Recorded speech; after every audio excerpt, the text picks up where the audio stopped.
What does it mean to be authentic in today's workplace? What is the cost of being inauthentic? And there's a lot of talk around what authenticity actually is. Some people think that it's oversharing. Some people think that it is letting your freak flag fly. But see, those are extreme takes on something that I think is somewhat of a ruse when we talk about authenticity. The idea of authenticity is really rooted in integrity, that you are without wax. This is what the literal word authentic means. It goes back to a Greek concept. When sculptors were sculpting, they knew whether or not someone was a real artist if they inspected the artist's work and saw that they filled in flaws with wax. So sincerity, literally sincere, means without wax. There was no covering up to make something appear to be whole. There was no supplementation or augmentation to have something seem to be something that it is not. And there's no cost really for a statue to be covered in wax to seem like it's flawless. But the challenge in being authentic at work is not about being flawless. It's about whether or not we are actually capable of bringing our whole selves into our workplace. So that brings us to our subject today. And here's the thing. One of my later videos talks about that we can't lead effectively if we are self-negotiating. If we're trying to figure out who we can be in any given moment, we can't fully bring our leadership forward because we're not able to fully assess the outside because we're still assessing and adapting the inside. And so in my coaching work, I've been doing this for about 26 years. I've run into so many of my clients who have struggled with this shift between who they are and who they can be in work environments. And I found, and this may be insightful for some folks, but not so groundbreaking for others, I found that it doesn't really matter whether you're a woman, black, white, Latina, doesn't matter. Doesn't mean gay, straight, doesn't matter. Everyone struggles with this. And to me, that speaks to systemic issues more than it does individual matters of self-esteem. So I want to walk through a few thoughts, and I'd love to see you in the comments. I'd love to get your perspective. I know some of my lens on this is considered radical. I don't mind that. I like stirring the pot up because I think it's a conversation we need to be deeper into, especially now. So let's dig into this idea of the cost, the leadership cost of code switching. Now, when we talk about code switching, it's really rooted in the Black community in terms of our survival, but it transcends any ethnicity. We always seem to find a way to create environments that we want to make homogenous. And that goes for any culture. Why? Because it's a human nature. It's a factor of human nature. We like to be around birds of a feather. Yes, Billie Eilish. And the whole point of that is ease of communication. It's why neighborhoods tend to lean towards a particular ethnicity. Chicago's where I've spent the last 17 years of my life.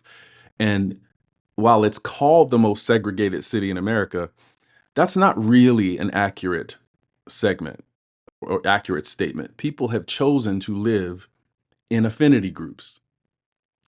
Who knew that people like to be around people who they didn't have to learn a whole lot to be around? That just makes sense. It's ease. It's less complexity. But it does deny us some richness. It does deny us some range development in terms of how we can show up in the presence of people who aren't exactly like us, who don't speak the same language, who don't have the same preferences of any domain. So let's take a look into this idea because it really affects us most. And this is my opinion, and there's a bit of research around this. It affects our energy. It affects how much of ourselves we can bring forward into our environments. It affects the depth and the width to which we can influence. So the question is your battery low? And I want you to ask yourself, why do you think that is? It's not just fatigue. It's not just that you're working hard physically. It's not just that you are delivering, over delivering. There's probably a little bit of a just adjustment going on. And I want to challenge you to know the difference between adjusting for influence, which is strategic, and adjusting your authentic self, which is for survival. Are you adjusting for strategy or for survival? And I want you to take a moment here and reflect on a time you felt the need to adjust your authentic self at work. And I don't mean your tone. No, those are things that do need to be adjusted for influence. But when you had to adapt who you were at work, share a word in the chat, in the comments, that captures that experience. And while you're doing that, I want to share what I call the L tax. This is the constant adjustment of who we are to fit the environment. And this is not just a physical exhaustion, it is a mental and emotional exhaustion. It's a leadership tax that costs us in these three very measurable ways. Number one, again, the power drain. It's the obvious one. When people say they're tired, when the people say that they're approaching burnout, it's typically not because they're overworking. It's typically not because they're not getting enough rest. Sometimes I've worked with folks that get 8 hours of sleep and they are still exhausted. Why? Because their mind is constantly adapting and shifting and adjusting based on the perception that they are trying to manage. They may be getting feedback that they're not showing up in a certain way, but in their mind, they are really sure that they are. And in my experience, when I observe, when I shadow, I see people showing up as they are, and I see the culture telling them you can't be that way. So it's not so much the power drain coming from your own efforts to do a great job, to do great work. It's the culture you're in that is giving you contrary feedback to what you think you are presenting. And so you're spending more energy in perception management than in driving impact. You're spending more mental and emotional energy trying to calculate how can I actually achieve this goal given the context that I'm in versus just achieving the goal. All right. The second thing, being unseen and unheard. Now, this is contradictory. It's a paradox here because you may think that because you're switching, because you're code switching, because you are adapting, that this is a strategy to be seen and to be heard. But that's not how human dynamics work. It's not how interpersonal dynamics work. The way this works is that if you are being less than authentic, subconsciously, we see that, we hear that. We don't think, oh, you're being inauthentic, right? That's not what goes through the human mind. But something in our amygdala tells us there's something not quite them about who they're being. It has a trust diminishing effect when authenticity is sacrificed. So when this is going on, when authenticity is sacrificed, leaders become less memorable, less trusted, less likely to be promoted. And so with that dynamic, you're actually creating a context where you think you are doing the things to be seen and heard, and yet it seems like you're becoming more and more invisible. That is a paradox. And that will get into your head and lead to the next thing, which is the syndrome. I don't like saying the word imposter because it's really a contravention. It's something that was invented, what, 20, 25, 30 years ago almost, maybe longer than that, for a very small population that has been co-opted for everyone. Like everyone can experience this. Well, yes, and it's not imposter syndrome.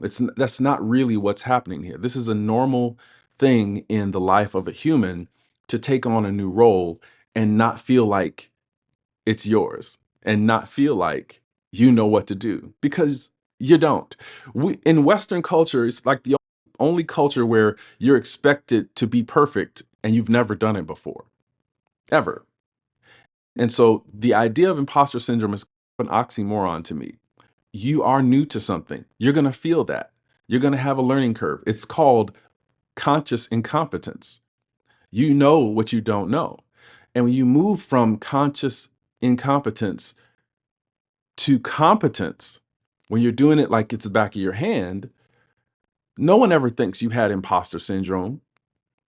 You're doing it because you learned how to do it, because you built confidence. But here's the thing about number three, the impact of adjusting constantly means that you're making adjustments thinking you're making a difference, but nothing on the outside changes.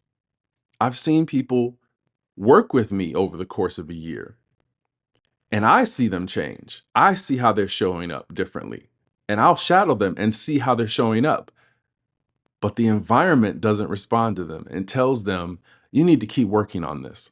There's something not quite right. That will erode confidence. And when our confidence erodes, we are hit with this idea of being an imposter. Maybe I don't fit in, self-doubt. Maybe I don't belong, crisis of belonging, anxiety, constant hypervigilance. And then your leadership becomes less and less effective by virtue of your self-doubt. Not because you haven't had the skills, not because you don't have the requisite talent or capability, but because you are starting to doubt yourself because the feedback you're getting is not congruent with the work you're doing in the world. So ask yourself this. Let's take a quick step back here. If you stop trying to prove yourself and started leading from what you really felt, what would change in your career? Just share a thought in the comments. And so we come to this place here. This idea of erasure, self-erasure, is a leadership crisis. And we usually hear this term, especially in terms of civil rights, in terms of equality, equity. We hear this term used in terms of culture. But I want to bring it even more granular. It's a leadership crisis because whenever anyone erases who they are, it affects everyone around them. There are ripple effects. And so when we as leaders suppress our identities, the consequences extend way beyond our own well-being. The most incredible thing is when we are not living out our full capability, we are giving permission to everyone else around us to also not live up to their full capability. And so when we see our teams underperforming, when we see our organizations underperforming, when we see incongruence in the behaviors, when we see ethical breaks in character, we are not looking at an individual, we're looking at a culture. But in a Western society, we look at individuality as the sine qua non. It's the pinnacle to be individual, to be a rugged individual, when humanity's not really wired for that. Everything we do has a ripple effect. And so the ripple effects of erasure is that people downstream from us feel like that's what they need to do too. So the crisis in leadership is inauthenticity at the top, begets inauthenticity down the chain. And when you have a culture that breeds inauthenticity and you show up in it in your full self, you look like the odd person out. And what I think we have in our culture, in Western society in general, is homogeneity gone amok. We think that standardizing everything, we think that creating all of these hurdles and barriers to belonging, we think that creating that creates a standard outcome, when really it's limiting us to the highest of our incompetency. And when we're inauthentic, we are examining and practicing personal incompetency. And it may be unconscious. Just want to let that sink in for a second. When we are being inauthentic, we are practicing incompetency. We are not living up to who we really are. We are not exhausting the full extent of our potential. So homogeneity does the very opposite of what it's aspiring to do. I'll pause there and let you reflect on that one. The unconscious or conscious erasure of others begins with how we erase ourselves. Think about that. When we erase ourselves, we unconsciously start to expect others to do the same. And that has a deleterious effect on everyone around us, including the person who is erasing themselves. So when we make the effort to not be outstanding or not look a certain way or not come across a certain way, we are suppressing the person that we are, harming ourselves, but also telling everyone else around us, subconsciously telegraphing, you can't be yourself either. And personally, I don't want to work in a place like that. I don't want to collaborate with people who won't let me be who I am. So think of someone brilliant at work. Think of someone who tremendous potential, high performer, great skills, brings great ideas to the table, but they are overlooked left and right, every opportunity. What's holding them back? Share a one-word sermon in the comments. And so what I want to propose to you is what I call the no switch framework. The goal here is not to stop adapting, it's to adapt without self-abandonment. Because what we pay for that self-abandonment is too high a price. And we may think that we're doing it out of survival's sake. But as I said, one of the factors of this, one of the outcomes of this behavior is that you're not seen and you're not heard. So if you're going to make adaptations strategically, make them for influence. Do not adapt to abandon who you are. And I think this singular strategy can go a long way to heal some of our environments. Let's explore those 4 things. The 4 reframes are this. Focus on your presence over perception. Presence is so much more important than how you are perceived. You have no control over how someone is judging, analyzing, overlaying their bias on you. You have absolute control over how you are showing up, how you are engaged, how you are listening, how you are impacting the room. Number 2, trade proving for influence. When we are making this effort to prove ourselves, and I hear it over and over again. I heard Representative Jasmine Crockett talk about how hard she was trying to prove herself in her career. And then she just decided that wasn't something that she wanted to continue doing.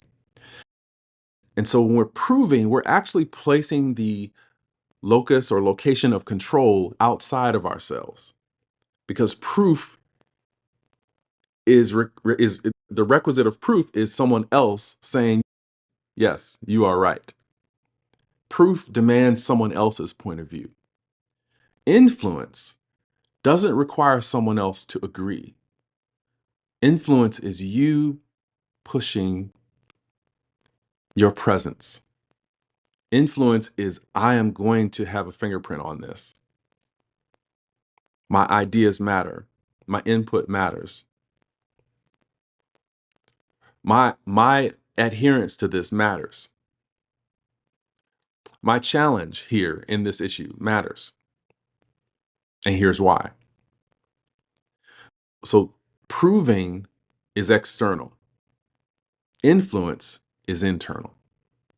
The locus of control is in you, and you are sharing your value. Let them do it whatever they want with it. Number 3, read and lead the room. If you've ever watched a 2-year-old in a party in a room full of adults, I would challenge you that the person in control of that room is more than likely the 2-year-old. The ability to take that energy and know that you have the influence, that you can ask a question and take charge of a room from the sheer elegance and wisdom of your question. Trusting yourself to watch, observe, see the vibe, feel the vibe, and insert yourself in a way that moves, that influences. Read and lead the room. Number 4, and this is a very critical one, because without this, the other 3 have the possibility still of leaving you unseen. Build your be seen strategy. I worked with a really powerful woman who had moved from an executive administrative position at an organization to be the executive director of a nonprofit of that same organization. It was the nonprofit arm. And this person came to me with a lot of doubt, but it wasn't necessarily internal. It was from external people questioning her abilities, wondering whether or not she could actually do the role. And over the course of about 9 months, I observed her step into her own self in such a powerful way that she could step into a board meeting where she used to take the minutes and be the executive director of this organization and have people listen to what she had to say. This was a powerful proof for me that when we own who we are, all of us, our tone, our dialect, our heritage, whatever that is, we can be more influential than if we kowtow, than if we capitulate, that if we conform. It's more important that we bring a unique point of view, a unique experience, our unique experience to our leadership than to do anything to capitulate and fit in. Because to fit in means that we're not actually seeing things as they are. We're seeing things as people want us to see them. As leaders, we must see things as they are and make strategic decisions about what is to get to what we want, to get to that end goal. So building your be seen strategy is as simple in some cases as knowing who you need to be seen by and making sure you present yourself to them as many times as possible. It's a sales rule that we need somewhere between 7 to 10 exposures to something before we know, like, and trust them enough to push the buy button. Amazon is an expert at this. You look at some of their ads, their pages, the way they design their layout for their site, you're constantly being reminded of something that you looked at. And if you didn't buy it the first time, they'll send you an email and say, hey, this is still in your cart, or hey, you looked at this, but here's some other things you might like. So being able to have that same strategic lens on how you're showing up to the people who matter? That's a key one too, because everyone who gives you criticism doesn't deserve your attention, doesn't deserve your time, and doesn't deserve your be seen strategy. Focus on the people who matter, the people who have influence on your career, and you want to figure out ways to be seen by them, where you can create value, not prove, where you can be seen leading, not just sitting back and watching, where you can stop managing your perception and actually share your presence with. This is a trust strategy, and you need to build that intentionally. So the goal here is really to bring yourself fully to every space. This is not easy, and I'm not saying that this is a challenge. I think E. E. Cummings, the poet in the 60s, said that to be yourself in a world that's fighting vigorously to make you be the same as everyone else is a fight that you need to keep fighting and never stop fighting. Bringing your full self to every space means you're living in integrity. This is your values, your presence, your energy, your decisions, your self-regard. Every domain of life can be influenced by who you are. It is. As a man thinketh in his heart, so is he. And so these ancient proverbs and the poetry, the life is constantly telling us, show up as you. And when you show up as you, life responds. I dare you to show up and bring your full self to every space that you're in. Try it on for size. Doesn't mean you have to radically show up today, tomorrow, next week, but bring a little bit more of yourself in day by day. And day by day, you'll start to see people shifting in how they respond to you because they, deep down inside, wish they could be as bold as you. Here's your next step. I want you to identify where you are over adapting. This is the key thing to me is first be aware. We go from unconscious incompetence to unconscious competence. But we have a whole pathway that gets us there. We have to start by noticing, where am I over adapting? Where am I overperforming? Where am I over functioning? Why am I trying so hard? What am I trying to counter? Identify those things. And then contemplate, what are the things I need to do to develop more presence? Again, this is not about, authenticity is not performative. I'm talking about presence. How can you show up more as you? Build a roadmap for full leadership presence. And as you are taking those small steps, you will find that you are building the confidence to lead with more wholeness and greater visibility. Don't try to come in next week wearing your cross colors from the 80s because you love that era and blasting a boombox because you like to do the right thing. This is you showing up in your best and most talented and most expressive self. Develop that confidence by taking small, measurable steps that present more of you day by day. And you'll begin to see that others want to do exactly what you're doing. Your team will start to see something new from you, and they will want to do more being themselves.